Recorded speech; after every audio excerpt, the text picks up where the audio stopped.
Bismillahirrahmanirrahim. Assalamualaikum warahmatullahi wabarakatuh. Saya Nida Mutiara Misbah dengan NIM 12120201881. Alhamdulillah wassalatu wassalamu ala Rasulillah wa ala alihi washabihi wa mawalah amma ba'du. Seperti pada video-video sebelumnya, seperti biasanya saya akan mereview salah satu ayat dari beberapa ayat yang menjadi dasar atau acuan untuk materi hari ini. Yang mana ayat yang saya pilih adalah surat Al-A'raf ayat 55. A'udzubillahi minasyaitonirrajim. Bismillahirrahmanirrahim. Ud'u rabbakum tadarru'an wa khufyah innahu la yuhibbul mu'tadin. Yang artinya, berdoalah kepada Tuhanmu dengan rendah diri dan suara yang lembut.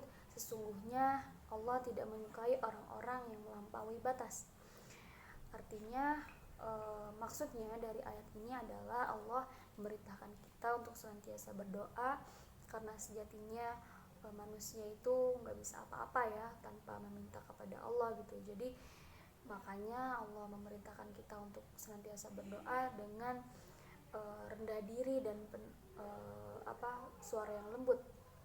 Itu merupakan salah satu adab dari berdoa. Kenapa? Karena dengan kita arti rendah diri di sana maksudnya tuh menunjukkan gitu ketaatan kita, ketundukan kita dengan penuh kehinaan kita di hadapan Tuhan, di hadapan Allah. Dalam arti kita tuh nggak ada apa-apanya gitu. Udah di hadapan Allah tuh kita tuh cuma makhluk lemah yang nggak bisa apa-apa. Makanya kenapa berdoa itu dengan rendah diri ya, karena itu merupakan salah satu gambaran manusia bahwa tidak manusia itu la haula wala quwata illa billahil aliyil azim gitu. Jadi manusia itu nggak bisa apa-apa tanpa kekuasaan Allah gitu. Terus dengan suara yang lembut gitu adalah itu kan merupakan salah satu ini juga ya adab dari berdoa, karena kan kayak analoginya di saat ada orang yang manggil kita dengan suara lantang dan tegas sama ada orang yang manggil kita dengan suara lembut tuh beda gitu feelnya. Begitupun juga Allah, walaupun Allah itu laisa kamitslihi syai'un, tapi itu hanya analogi gitu. Maksudnya coba kalau kita dengerin orang yang ngomongnya lemah lembut kan enak gitu ya, beda sama orang yang keras gitu. Allah juga kayak gitu, dalam arti kan kalau lemah lembut kita tuh bener-bener lemah banget gitu. Itu tuh menunjukkan kelemahan kita, menunjukkan bahwa kita tuh nggak punya kekuatan apa-apa gitu tanpa Allah. Nah, kemudian maksud dari rendah diri dan suara yang lembut itu kan berarti artinya kita tuh berdoa harus dalam keadaan khusyuk gitu, bener-bener kayak kita tuh butuh sama Allah gitu. Karena ya siapa lagi yang bisa bantu kita selain Allah gitu.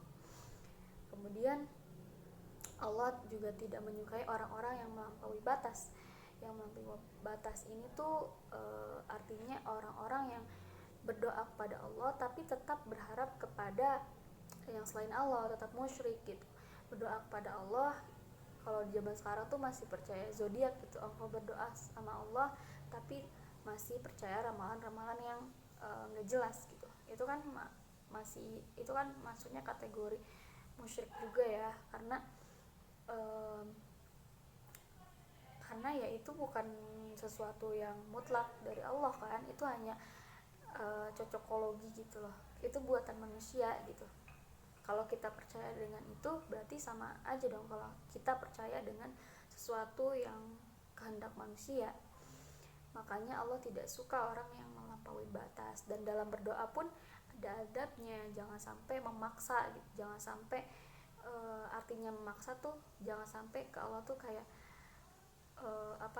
merasa yang doa yang belum diijabah tuh berpikir bahwa Allah tuh berpikir negatif gitu. Enggak, justru itu makanya nggak boleh gitu. Karena Allah tidak suka orang-orang yang melampaui batas. Kemudian ada satu ijabah. Kalau di kita tuh karena bukan tempat yang tempat yang tempat yang menjadi kayak Mekah gitu ya. Kalau berdoa di Mekah kan di depan Ka'bah itu mustajab, kalau di kita kan nggak ada. Makanya tapi kita punya namanya satu ijabah gitu, waktu-waktu di ijabahnya doa gitu. Yang pertama, walaupun banyak ya waktunya, namun saya hanya akan menyebutkan beberapa saja.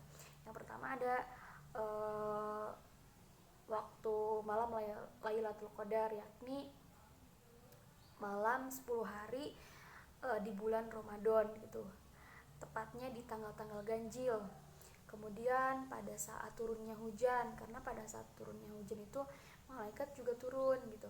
Makanya kenapa pada saat hujan tuh kita dianjurkan untuk banyak berdoa, karena yaitu gitu, pada saat hujan malaikat turun dan itulah saat-saat ijabah. Kemudian pada saat malam hari, makanya kenapa qiyamul lail tuh, tahajud itu maksudnya bagus gitu. Kalau bisa tiap hari ya tiap hari, kayak sholat wajib, kayak sholat fardu, karena itu salah satu waktu yang mustajabnya doa pada saat malam hari, di saat orang-orang pada tidur, di saat orang-orang lagi di saat sepi gitu, kita kan bisa face to face intinya gitu sama Allah. Makanya pada saat qiyamul lail itu waktu-waktu yang tepat, saat-saat yang tepat untuk berdoa. Nah, mungkin dicukupkan sekian, walaupun banyak satu ijabah yang ada gitu. Namun saya hanya menyebutkan 3 dari beberapa satu ijabah. Semoga apa yang disampaikan bermanfaat, dan mohon maaf atas segala kesalahan atau kekeliruan dalam video ini. Wabillahi taufiq wal hidayah. Wassalamualaikum warahmatullahi wabarakatuh.